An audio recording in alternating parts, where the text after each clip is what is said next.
In Luke chapter 15 from verse 11, it's a very long reading, so I will not bore you with reading all, but the matter we want to discuss is captured within these verses from verse 11 to 32. It is the parable of the prodigal son.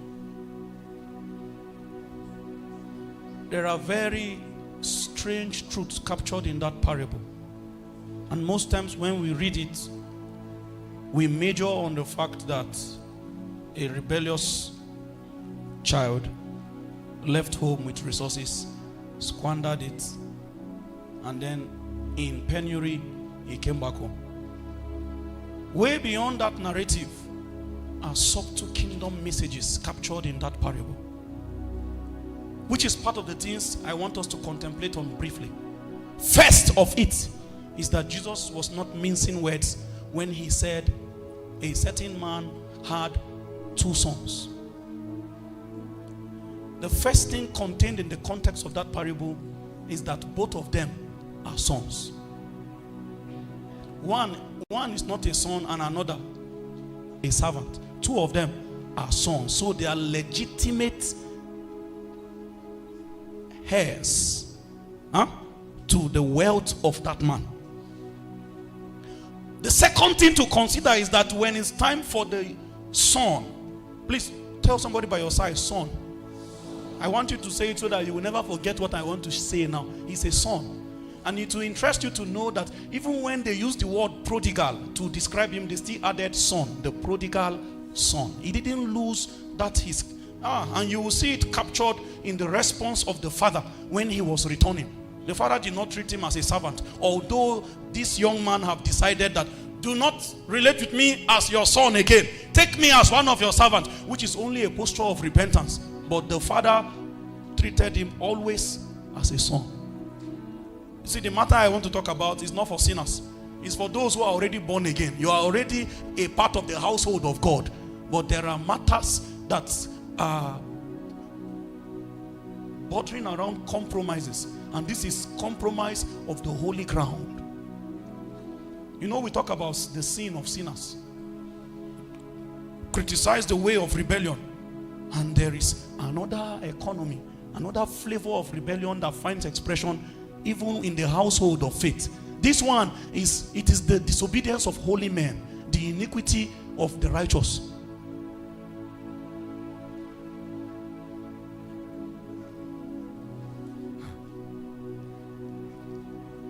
Number 3, the Bible said the younger son came to meet. Remember, younger, don't forget these particular things we're identifying.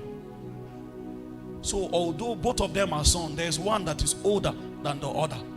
And this one that is older, they said he was the one that remained. The younger one came to meet the father. And what was his demand? He said, give me my own share. My own portion of the inheritance. Hey, it brings me to my first lesson. As sons, you can negotiate with the father. As sons, you can negotiate, and the father can grant your will. Even if it's not his perfect will, the fact that you are a son, you are entitled to negotiation. It was God that told Lot, he said, run to the mountains. Run, don't look back. Go to the mountain for safety. Guess what Lot told God? He said, the mountain is very far now.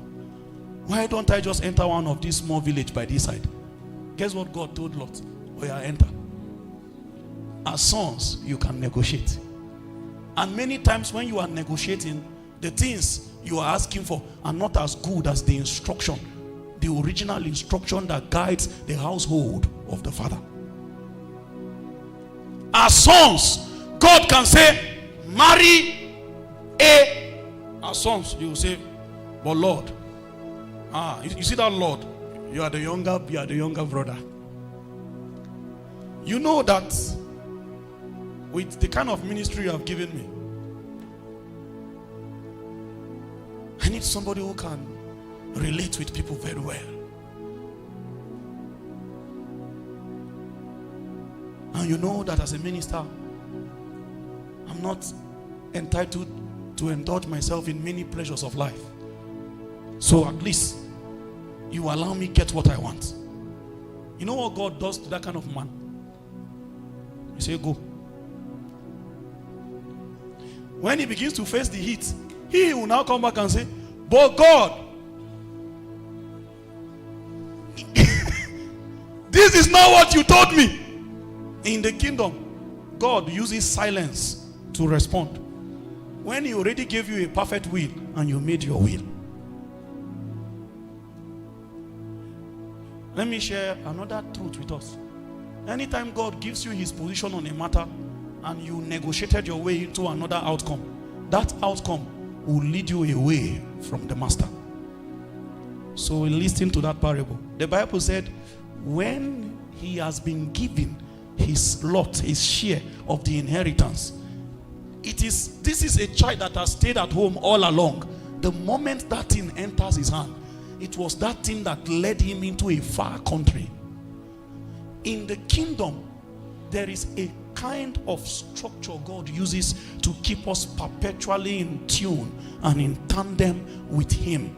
And it is a structure of dependency. In the world, a person is considered matured to how independent he has become from any support system. They say you are matured now because you can now fend for yourself. In the kingdom, you are considered matured by how dependent you become.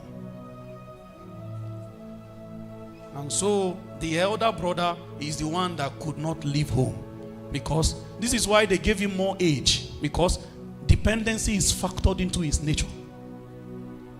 This younger one said, give me my own share. Just as many of us, you are tired. You are tired of going out every day to gather manna. And the law that binds manna is that you must gather every day. You cannot hide manna for tomorrow. And the heart of an average man, he wants to be able to predict tomorrow. And so this is why we have become customers of all kinds of strange houses of divination. Because everybody say, help me check tomorrow. I beg. You know why? Man don't want uncertainty, but God wants man to follow him blindly. It is that kind of faith that pleases God. Many of us sitting here and listening to me, your challenge currently, the reason why you are now having this high blood pressure that you are currently facing, is that need to know tomorrow. You are trying to understand how will it work. You are trying to understand how will this thing work. So where will the help come from? As you are always restless, always challenged about those things, then your blood pressure begin to rise. There is a place in God, I told you last week, called rest. Rest.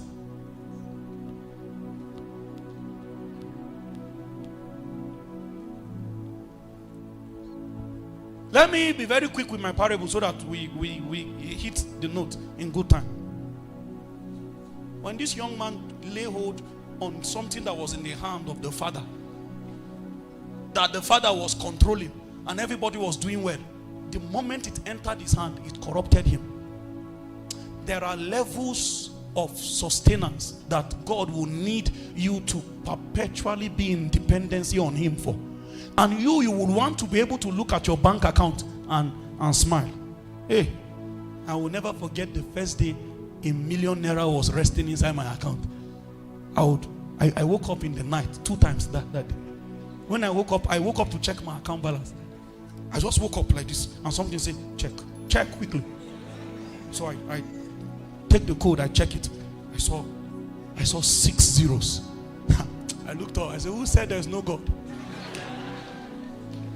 That day, my night prayer, there was a strange tongue. Mehokabo.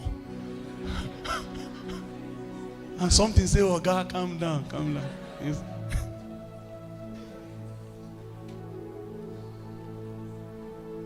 You know what happened? I realized that my heart, there is something inside me that I didn't know was inside me. For all the years of my expression, it took another level of reality to unveil that tendency hiding inside me. You know, you think you give more when you have more. No, wake up. From that day, I found out that there was an ungodly desire.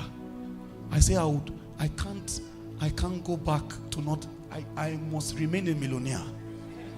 Listen, many legitimate need, people to help came, and I began to look for money to help them. I said, this one is to maintain the status that this is one of the, if they are counting millionaires, they don't count me, there will be a problem. Hey, I saw the corruption. I saw that you don't own money, money owns you. You know what I began to cry to God for? Give me that power that anybody that will possess wealth must have. It's called the power to get wealth. Because without that power, mammon will bring you to your knee. Who was waking me up 2 times in the night? Mind you, that 2 times I woke up in the night was equivalent to night prayer too. Because I woke up because of him. And so everything I've done is a sweet smelling savor. It's a symbol of worship to that spirit. Because my affection, the night is sleep, and sleep is sweet. And since anything is strong enough to truncate sleep, it's worship. Mammon received 2 doses of prayer time. And the heavens say, just 1 million. One. See you. I stood in front of the mirror when the message became clear that you have changed. I was looking at the mirror. You know, you need to tell yourself the truth. One day, when you want to bath, just stand in front of the mirror. Only you. Look at yourself. Say, what is your problem? Why don't you want to serve God? The person you are seeing there, you will see the flesh. He will stand like this, unrepentant. You say, what is the Oh, I talk to myself. There was one day somebody did something, I was angry. I was about to take my bath. So there's this mirror inside my bathroom. So I stood, I said, Bob, what are you angry about?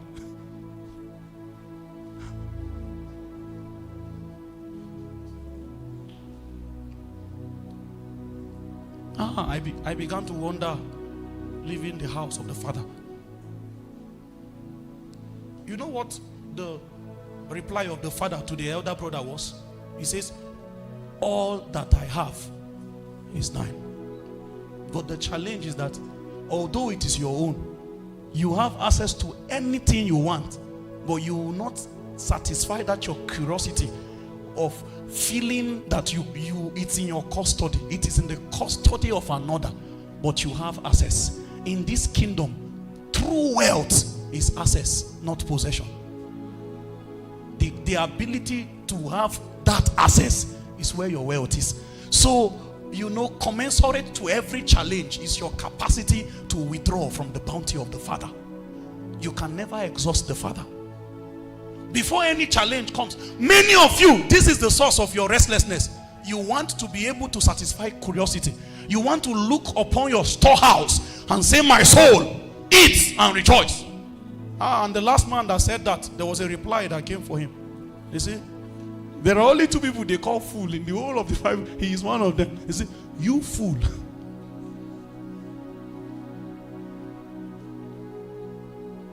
There's a sister here. She's saying that by the grace of God, when I get married, I will then focus.